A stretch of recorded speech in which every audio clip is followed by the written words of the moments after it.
Eligible to vote in presidential polls which open this Monday. There are two candidates on the ballot boxes: incumbent general turned president Abdel Fattah al-Sisi, who's looking for a second term, and a pretty pro-Sisi candidate, Mustafa Musa, who has done little to no campaigning. Opposition leaders are asking voters to stay at home and say the whole thing is a sham. Well, to give us his perspective on it, we're joined live from Cairo by the leader of one of the opposition groups, the Constitution Party of Egypt, Mr. Khaled DAWOUD.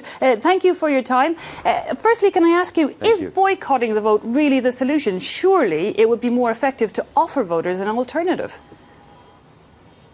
Well, indeed, that's what we wanted as opposition groups. There were practically at least 4 candidates who were ready to run against President Sisi.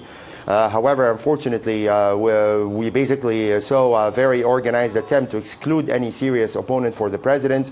The former army chief of staff, who announced that he wants to run against Sisi, is now in prison, accused of violating the election law. Another former prime minister, Mr. Ahmad Shafiq, who was also a former presidential candidate, he was forcibly returned from or deported basically from the United Arab Emirates to Egypt after he announced he was planning to run, and after being here 24 hours later, he suddenly announced he was not running anymore. The serious opposition candidate, human rights lawyer, Mr. Khaled Ali, he also wanted to run, but a case was filed against him, accusing him of also some very fake case, attacks against all opposition candidates in the media, total control of any space that's available for us to express ourselves. Our members are being arrested. So basically, we were not given a chance to even compete, and that's why we decided to face the Egyptian people with the reality. We don't have elections in Egypt. We have what mounts maybe to a referendum over extending the president's terms, but we don't have elections, we don't have competition. I have read, however, that the opposition is already looking to, in 4 years' time, and forming a more united front, putting forward one candidate that they then think that will be a stronger position. Is there also maybe a lack of preparation for these elections? Could they have been done different for the opposition? Again, you see, the problem is that over the past 4 years, since President Sisi took over responsibility, there has been intentional effort to basically terminate politics in Egypt. Opposition groups, anyone who holds some independent opinion has been basically excluded or even put in prison for different reasons. I belong to a political party such as Al-Dostour.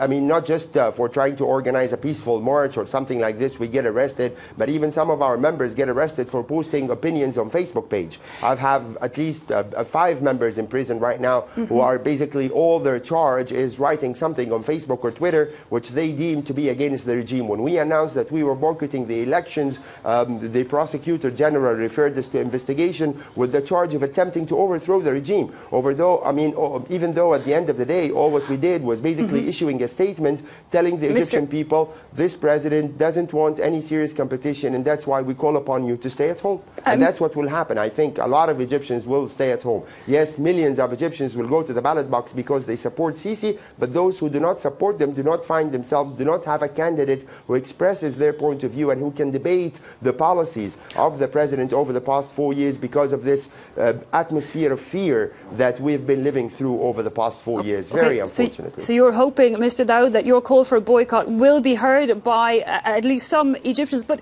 Sisi does have strong support in the country. If we look at things in terms of security, the economy there forecast to grow 4.5% over the next year. So he is doing some things right as far as voters are concerned. I'm not debating this. I just admitted a while ago that Mr. Sisi definitely has a base of support. But if that's the case, why fear from having an independent candidate running against you? Why failing to produce to the Egyptian people a detailed political program according to which we can hold the president accountable? As opposition groups, whether we're right or wrong, we have reservations over the priorities of spending by the president. He seems to be very much into spending on mega projects, a new administrative capital, a parallel Suez Canal, which we do not see as a priority. We see the priority improvement of the living conditions of the majority of poor Egyptians. We have 34% of the population live under the poverty level. They need education, they need healthcare. We don't need those kind of construction projects just simply to claim that you are making something that's gonna bear fruit after 20 or 30 years. But unfortunately, even those achievements of the president, are not being allowed to be debated and be discussed where they way, I mean, the first thing that the Egyptian people needed. Unfortunately, this was replaced with placing our members in prison, preventing us from speaking on the national media. The only media means that I can speak to are European and American media means, which is not something that makes me very happy, that I'm being tarnished in my local media,